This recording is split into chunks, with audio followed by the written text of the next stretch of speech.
ஒரே நாள்ல 3 ஜோடிக்கு மத்தியில பிரச்சனை வந்தத பார்க்க முடிஞ்சுது. அதே மாரி அசீம்க்கும், ஏடனுக்கும் இடையில ஒரு பாண்ட் கிரியேட் ஆனதையும் பார்க்க முடிஞ்சுது. இன்னைக்கு செகண்ட் லவ்வோட எபிசோட் நம்பர் 3 ரிலீஸ் ஆயிடுச்சு. ஸோ இன்னைக்கு என்ன நடந்தது அப்படிங்கிறத குயிக்கா ஒரு ரிவ்யூ பார்த்துருவோம். ஸோ ஃபர்ஸ்ட் எடுத்த உடனே பார்த்தீங்கன்னா, கண்டஸ்டன்ட்ஸ் அங்கங்க உட்காந்துட்டு ஒரு காசிப் மாரி பேசிட்டு இருக்காங்க. அதில வெங்கி அண்ட் தேஜஸ் பேசிட்டு இருக்கும்போது, தேஜஸ் சொல்றாங்க, "சிந்துரி என்னோட டைப் கிடையாது. அவங்க ரொம்ப சைலண்ட்டா இருக்காங்க. ஸோ ராஜா என்கிட்ட சொன்னாரு, சிந்துரிக்கு ட்ரை பண்ணு அப்படின்னு சொல்லிட்டு. பட் எனக்கு அதில விருப்பம் இல்ல. ஏன் நீ ட்ரை பண்ணக்கூடாதா? நீங்க 2 பேரும் கரெக்ட்டா இருக்கீங்க. நீயும் பேச மாட்டேங்கிற, அவங்களும் பேச மாட்டேங்கிறாங்க. ஸோ உங்க 2 பேருக்குமே செட் ஆகும் அப்படிங்கிற மாரி நான் சொல்லிட்டு இருந்தேன்." அப்படிங்கிற மாரி அது ஒரு டாபிக் போயிட்டுருக்கு. இன்னொரு பக்கம் பிரியங்கா அண்ட் மோனிஷா இவங்க 2 பேரும் பேசிட்டு இருக்காங்க. அபித்க்கு சிந்தூரிய பிடிச்சிருக்கு. பட் அவரு ரொம்ப ஷையா ஃபீல் பண்றாரு. அத எக்ஸ்பிரஸ் பண்றதுக்கு அப்படிங்கிற மாரி பிரியங்கா மோனிஷா கிட்ட சொல்லிட்டு இருந்தத பார்க்க முடிஞ்சுது. அதுக்கப்புறமா பார்த்தீங்கன்னா, நம்ம ஹசீம் ஏடனை தேடிட்டு இருந்தாங்க. ஏடன் ஏடன் ஏடன் அப்படின்னு சொல்லி கூப்பிட்டுட்டு இருந்தாங்க. ஏடன் மேலே நின்றுட்டுருந்தாங்க. அதுக்கப்புறமா அவங்க ஏடன் கிட்டே அசீம் போயிட்டு கொஞ்ச நேரம் அந்த ஒரு கான்வர்சேஷன் கொஞ்ச நேரம் போயிட்டு இருந்தது. அவங்க 2 பேருமே அவங்க நீயே பேசலை, இப்போ பேசுகிற, மற்ற எல்லாருக்கிட்டையும் ப்ரியாரிட்டி கொடுத்துட்டு இப்போ பேசுகிறியா அப்படிங்கிற மாதிரி ஏடன் கேட்டுட்டு இருந்தாங்க. அதுக்கப்புறம் அவங்க 2 பேருக்குள்ளே ஒரு நல்ல ஒரு கான்வர்சேஷன் ரொம்ப நேரமாக போயிட்டு இருந்தது. அதுக்கப்புறமா பார்த்திங்கன்னா, ராஜா அண்ட் சிந்தூரி இவங்க 2 பேருக்குள்ளே ஒரு கான்வர்சேஷன் போகுது. ஸோ உனக்கு ஒரு பர்சன் இப்படி கிடச்சாங்க அப்படின்னா நீ எப்படி பார்த்துப்ப அப்படிங்கிற மாதிரி ராஜா சிந்தூரி கிட்ட எக்ஸ்ப்ரெஸ் பண்ணுறாரு. அப்போது எனக்கு ஒரு பேசிக் ரெஸ்பெக்ட் அப்படிங்கிறது மஸ்ட் எனக்கு. ஸோ அது எனக்கு கொடுக்கணும். அதுதான் எங்கள் அம்மா சொல்லி கொடுத்துருக்காங்க அப்படிங்கிற மாதிரி சிந்தூரி சொல்கிறாங்க. ஆமாம்மா, எனக்கும் அதுதான் ரொம்ப முக்கியம் அப்படிங்கிற மாதிரி அவங்க 2 பேருக்குள்ளே சைலண்ட்டாக ஒரு பாண்டும் க்ரியேட் ஆகிறது பார்க்க முடியுது. அதுக்கப்புறமா ஒரு டாஸ்க் டைமு ஸ்ருதிகா வராங்க. ஸோ இந்த ஒரு டாஸ்க் என்ன அப்படின்னா ஒரு கம்பேட்டபிலிட்டி டெஸ்ட் மாதிரி. ஸோ இப்போது இவ்வளோ நேரம் பழகியிருக்காங்கள, ஒரு 2 டேஸ் ஆச்சு. ஸோ இந்த 2 டேஸில் அவங்க பேர் கூட எப்படி ஒரு அண்டர்ஸ்டாண்டிங் இருக்குது அப்படின்னு சொல்லிட்டு, இப்போ அந்த ஒரு பேர் எப்படி செலக்ட் ஆகுது அப்படின்னா, ஃபர்ஸ்ட் எடுத்தோடனே ஒரு கொஷின் கேட்குறாங்க. யாரெல்லாம் இப்போ ஒரு கம்ஃபர்டபுள் பேராக இருக்கீங்க அப்படின்னு கேட்கும்போது, தேஜஸ், நேஹா, தினேஷ், வீணா, ராஜா, சிந்துரி இவங்க பார்த்திங்கன்னா கையை தூக்குறாங்க, நாங்கள் 3 பேரும் அப்படின்னு சொல்லிட்டு. அதுக்கப்புறமா சரி, யார் இன்னும் அண்டர்ஸ்டாண்ட் பண்ணிக்கணும்னு நினைக்கிறீங்க அப்படின்னு கேட்கும்போது, அசீம், ஈடன், அபித், பிரியங்கா, வெங்கி, மோனிஷா இவங்க 3 பேரும் ஒரு பேராக கை தூக்குறாங்க. ஸோ இப்போ ஃபைனலாக பார்த்திங்கன்னா, இப்போ 6 பேர் ரெடி ஆயிடுச்சு.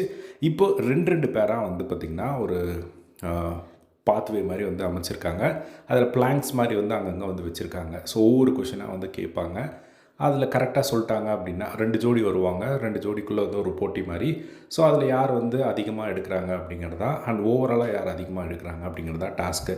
அதில் பார்த்திங்கன்னா ரவுண்ட் 1ல் first Tejas, Neha versus Monisha and Venky இவங்க வராங்க. ஸோ அதில் நிறைய கொஷின்ஸ் கேட்குறாங்க. அதாவது அவரோட ஃபேவரட் ஃபுட் என்ன, ஸோ இவரே இவருக்கு யாராவது பிடிச்சிருந்தா அப்ரோச் பண்ணுவாங்களா, அவங்களோட ஃபேவரட் டெஸ்டினேஷன் என்ன, இந்த மாதிரி ஒரு காமனான ஒரு கொஷின் கேட்குறாங்க. ஸோ அதில் மெஜாரிட்டி ஆன்சர் பார்த்திங்கன்னா மோனிஷா, வெக்கி மோஸ்ட்லி எல்லா கொஷினுக்குமே ஆன்சர் பண்ணிடுறாங்க. ஸோ தேஜஸ், நேஹா அந்த இடத்துல 2-3 கொஷினுக்கு தப்பாக ஆன்சர் பண்ணுறாங்க. ஸோ அந்த ஒரு ஃபர்ஸ்ட் ரவுண்டில் மோனிஷா, வெக்கி அவங்க வின்னு. செகண்ட் பார்த்திங்கன்னா ராஜா, சிந்தூரி வெர்சஸ் தினேஷ், வீணா இவங்களுக்குள்ளே நடக்குது. இதில் பார்த்திங்கன்னா தினேஷ், வீணா இவங்க 1 அதிகமாக சொல்லி வின் பண்ணிடுறாங்க. நெக்ஸ்ட்டு ஏடன், அசீம் அண்ட் பிரியங்கா, அபித் இவங்களுக்குள்ளே ஒரு போட்டி நடக்குது. இதில் பார்த்திங்கன்னா 2 பேருமே ஈக்குவலாக சொல்லி அந்த ஒரு டாஸ்க் டை ஆகிடுது. ஸோ நெக்ஸ்ட்டு பார்த்திங்கன்னா ஸ்கோர் ஃபைனலாக ரிவீல் பண்ணுறாங்க.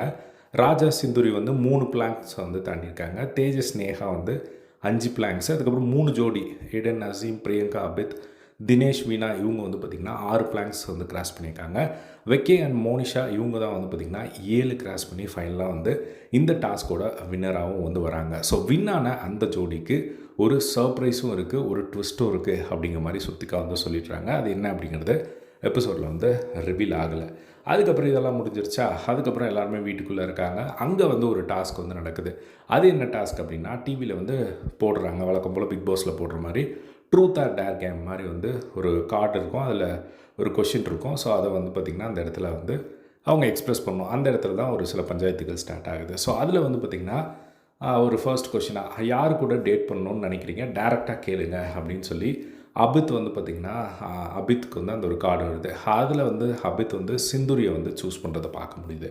நெக்ஸ்ட்டு யாரை எக்ஸ்ப்ளோர் பண்ணணும்னு நினைக்கிறீங்க அப்படின்னு சொல்லி தேஜஸ்க்கு ஒரு கொஷின்.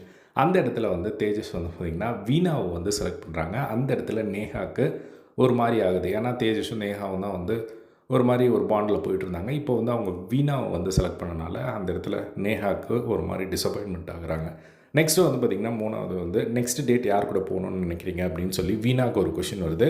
அதுலேயும் வந்து வீணா வந்து தேஜஸை வந்து சூஸ் பண்ணுறாங்க. ஒன்ஸ் அகெயின் அந்த இடத்துல வந்து நேஹாவுக்கு வந்து ஒரு மாதிரி ஆகுது. ஓகே, இவங்க 2 பேருக்குள்ளே ஒரு பாண்டு க்ரியேட் ஆகுது, நம்ம சைலண்ட்டாக ஒதுங்கிக்கணும் அப்படிங்கிற மாதிரி அவங்க மைண்டில் வந்து ஒரு விஷயம் வந்து ஓடுது. நெக்ஸ்ட்டு வந்து பார்த்திங்கன்னா கரண்ட் பேரை வந்து கண்டினியூ பண்ணணுமா இல்லை நாட் ஷுவர்னு சொல்லலாமா அப்படின்னு சொல்லிட்டு தினேஷ்க்கு வந்து ஒரு கொஷின். இப்போ வீணா கூட வந்து அந்த ஒரு பாண்ட் போயிட்டுருக்குல்ல, ஸோ அதுக்கு வந்து அவர் சொல்கிறாரு எனக்கு கண்டினியூ பண்ணணும் அப்படிங்கிற மாதிரி வந்து சொல்லிடுறாரு. ஸோ நெக்ஸ்ட் வந்து யாருக்கு என்ன பிடிச்சிருக்கு அப்படிங்கிற மாதிரி வந்து மோனிஷாக்கு கிட்ட வந்து ஒரு கேள்வி. அதாவது யாருக்கு இந்த வீட்டில் ரொம்ப பிடிச்சிருக்கு அப்படின்னு சொல்லி மோனிஷா ஒன் செகண்ட் வந்து விக்கேவை தான் வந்து செலக்ட் பண்ணுறாங்க. ஃபர்ஸ்ட் இருந்தே அவங்க அதில் தான் ஸ்ட்ரிக்டாக வந்து இருக்காங்க. பட் அதுலேயும் வந்து ஒரு ட்விஸ்ட் இருக்குது, அது என்னன்னு சொல்கிறேன். ஸோ நெக்ஸ்ட் வந்து கம்ஃபர்டபுளாக வந்து யாருக்காவது உங்களுக்கு ஃபீல் ஆச்சு அப்படின்னா உங்களுக்கு ஒரு 10 செகண்ட்ஸ் ஹக் கொடுங்க அப்படிங்கிற மாதிரியே ஒரு கொஷின் வருது. அது வந்து அபித்துக்கு வந்து அந்த ஒரு கொஷின். ஸோ அது வந்து பார்த்திங்கன்னா அந்த இடத்துல வந்து அபித் வந்து சிந்துரியை வந்து சூஸ் பண்ணுறாங்க. பட் சிந்துரி வந்து அந்த இடத்துல டைரெக்டாக ஹக் கொடுக்கல. நான் வந்து டைரெக்டாக இது மாதிரி பெருசாக பழகலை, அது மாதிரி ஹக் கொடுக்க முடியாது, ஸோ பழகி பார்த்துட்டு அதுக்கப்புறம் பார்த்துக்கலாம் அப்படிங்கிற மாதிரி வந்து அவங்க சைடு மாதிரி வந்து கொடுத்துட்டு போயிட்டாங்க. அந்த இடத்துல அவர் வந்து அது டிசப்பாயின்மெண்ட் ஆகலை. அது முடிஞ்ச உடனே அதை பற்றி பேசும்போது எனக்கு அந்த மாதிரி ஒரு பொண்ணு தான் வந்து பிடிக்கும், அது ஒன்று எடுத்த உடனே வந்து ஹக் பண்ணியிருந்தால் எனக்கு வந்து ஓகேவாக இருந்திருக்காது, ஸோ எனக்கு அவங்களோட அப்ரோச் பிடிச்சிருந்தது அப்படிங்கிற மாதிரி அந்த இடத்துல அவர் எக்ஸ்ப்ரெஸ் பண்ணதை வந்து பார்க்க முடிஞ்சுது. நெக்ஸ்ட்டு வந்து பார்த்திங்கன்னா இதெல்லாம் முடிஞ்சிருச்சா, இதுக்கப்புறம் தான் நேஹா வந்து அவங்களோட டிசப்பாயின்மெண்ட்டை வந்து டிஸ்கஸ் பண்ணிகிட்ருக்காங்க. தேஜஸ் வந்து ஏன் வீணாவை வந்து செலக்ட் பண்ணார் அப்படின்னு சொல்லிட்டு தேஜஸ் வந்து எனக்கு வந்து நேஹா வந்து சொல்கிறாங்க எனக்கு வந்து இந்த மாதிரி சென்டர் பர்சனாக இருக்கணும்லாம் வந்து விருப்பம் கிடையாது, ஸோ எனக்கு வந்து நான் ஸ்ட்ரிக்டாக இருக்கணும் அப்படின்னா என்னை பிடிச்சவங்க என் கூட தான் இருக்குது, இப்போ அவருக்கு பிடிச்சிருக்கு அப்படின்னா ஓகே அப்படிங்கிற மாதிரி வந்து சொல்லிட்டு இருந்தாங்க. அதே மாதிரி வந்து பார்த்திங்கன்னா தேஜஸும் வந்து வீணாக்கு வந்து யூ டிசர்வ் பெட்டர் தினேஷ் கூட வந்து அவர் இருக்காங்க. ஒரு சூட்கேஸ் மேட்ரு வந்து ஒன்று போயிட்டுருக்கு. அந்த சூட்கேஸ் மேட்ரு என்ன அப்படிங்கிறது எக்ஸ்பிளைன் பண்ணுறேன். ஸோ இவர் தான் தேஜஸ் தான் ஹெல்ப் பண்ணியிருக்காரு போல் தினேஷ்க்கு, இது வீணாக்கு. ஸோ தினேஷ் வந்து ஹெல்ப் பண்ணல அப்படின்னு சொல்லிட்டு ஒரு விஷயம் வந்து போச்சு. அது என்ன அப்படிங்கிறது செப்பரேட் வீடியோவில் போடுறேன். அந்த ஒரு சூட்கேஸ் மேட்டர்னால வந்து தினேஷ் கிட்டேருந்து ஒரு விலைக்கு வா நீ டிசர்வ் பெட்டர் அப்படிங்கிற மாதிரிலாம் வந்து தேஜஸ் வந்து வீணா கிட்ட சொல்லிட்டு இருந்தாங்க. நெக்ஸ்ட்டு வந்து பார்த்திங்கன்னா வெக்கே மோனிஷா. ஸோ அந்த இடத்துல வந்து சிந்துரி வந்து கேட்டுருக்காங்க உண்மையாக வந்து பிடிச்சிருக்கா அப்படின்னா அவங்களுக்கு பிடிச்சிருக்குன்னு தான் சொல்கிறாங்க. ஆனால் அந்த ஒரு 100% என் மேலே காட்டுற மாதிரி தெரியல அப்படிங்கிற ஒரு குழப்பம் அவருக்குள்ளே வந்து வந்திருக்கு அப்படிங்கிறது நல்லா வந்து தெரிஞ்சுது. அதுக்கப்புறமா நேஹா டேரெக்டாகவே வந்து தேஜஸை கூப்பிட்டு உட்கார வச்சு பேசுகிறாங்க. இந்த மாதிரி வந்து எனக்கு வந்து தேர்ட் பர்சனாக இருக்கணும் அப்படிங்கிறதெல்லாம் எனக்கு விருப்பம் இல்லை அப்படிங்கிற மாதிரி சொல்கிறாங்க. அப்போ அவர் கேட்குறாரு, சரி இங்கே வீட்டில் இன்னும் பாய்ஸ் இருக்காங்கல்ல, அவங்க கூடலாம் உனக்கு பேசணும்னு விருப்பம் இல்லையா அப்படின்னு கேட்கும்போது எனக்கு அது மாதிரி இல்லை அப்படிங்கிற மாதிரி அவங்க சொல்கிறாங்க. ஸோ இதுதான் வந்து பார்த்திங்கன்னா இன்றைக்கி எபிசோடில் வந்து நடந்தது. நாளைக்கு எபிசோட் கொஞ்சம் எமோஷனலாக இருக்கும் போல், அந்த மாதிரி ஒரு ப்ரோமோ போட்டு தான் வந்து முடிச்சிருந்தாங்க.